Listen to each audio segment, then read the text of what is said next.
Hello बच्चों। तो आज मैं एक्सरसाइज 2.2 का क्वेश्चन नंबर फर्स्ट का सेकंड पार्ट डिस्कस करने जा रहा हूँ। अच्छा क्वेश्चन है, डिस्कस करते हैं। इसमें बोला गया है कि find the zeros of the quadratic polynomial. ये क्वाड्रेटिक पोलिनोमियल दिया हुआ है, इसके ज़ीरोज़ हमें फाइंड आउट करना है। ज़ीरोज़ फाइंड आउट करने के लिए सबसे पहले हम इसका फैक्टर निकालते हैं। और फैक्टर कैसे निकालते हैं? ये जो एक्स स्क्वायर या फिर एस स्क्वायर जो भी स्क्वायर टर्म दिया है उसके साथ में जो कांस्टेंट नंबर होता है उसका मल्टीप्लाई दूसरे कांस्टेंट नंबर से करते हैं इससे।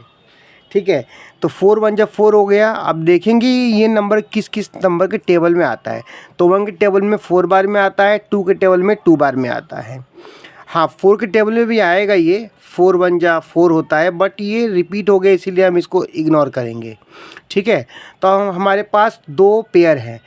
अब हम देखेंगे इनमें से कौन सा ऐसा पेयर है जिसको प्लस करके या माइनस करके 4 आ जाए।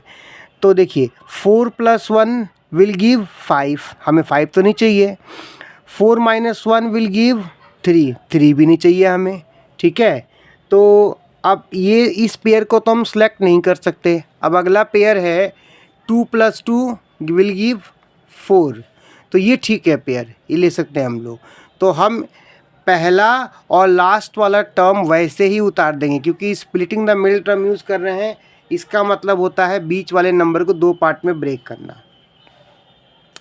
तो अब हमने यहाँ पे 2 लिया था तो 2s + 2s कर देंगे क्योंकि 2 + 2 होता है 4, इसीलिए हमने यहाँ पे ब्रैकेट के अंदर प्लस साइन लगा दिया।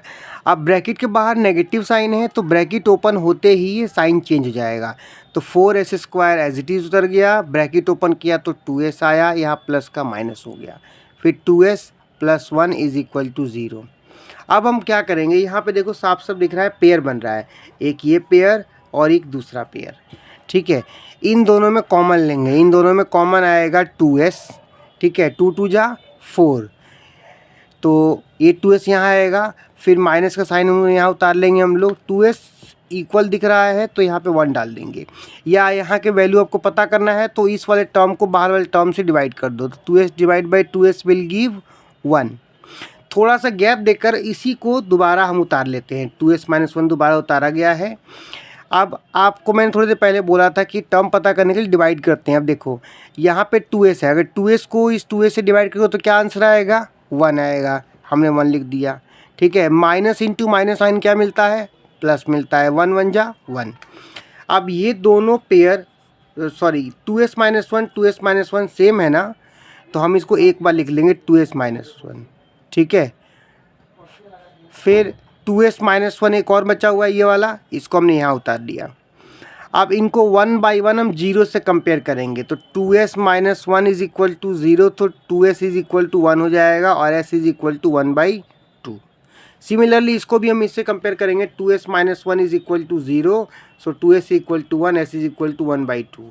अब इसका वेरिफिकेशन करेंगे, हमारे जीरोज़ आए हैं s = 1/2 और s = 1/2, दो जीरोज़ आए हुए हैं। ठीक है, अब हम क्या करेंगे, इसका वेरिफिकेशन करेंगे।